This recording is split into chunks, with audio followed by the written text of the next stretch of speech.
This is a quick video on how to check your tires when the warning light comes on your car's dashboard and how to inflate a tire that is low. When you see this light, it means that one of your tires needs to be inflated.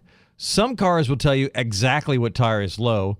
Other cars like mine only tell you that one of the four are low.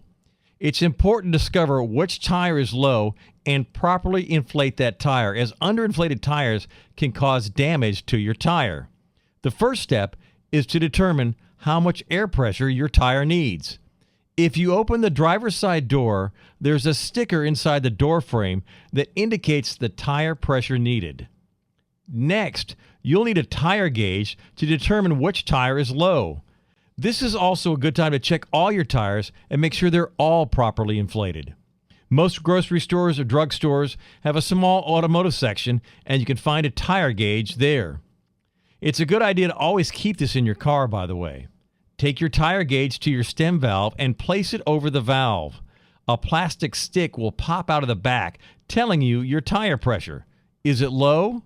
Remember, it's a good idea to check all four tires. Next, go to a gas station to fill up the tires. Sometimes it'll cost you to use the air pump. Other stations offer it for free.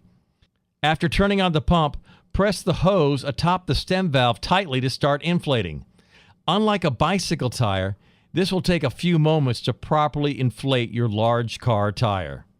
Don't overinflate the tire, because that's as bad for your tire as underinflated tires.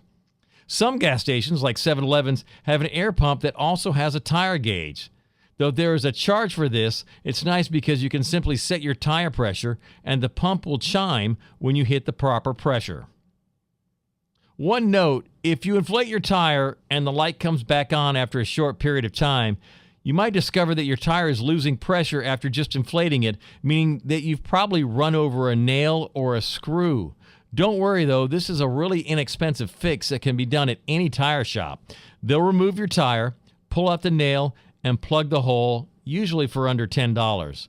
I like to visit small independent tire shops for the repair so I don't have to wait, because this is a really simple, quick fix. If you have any questions, just leave me a comment and I'll try to answer promptly.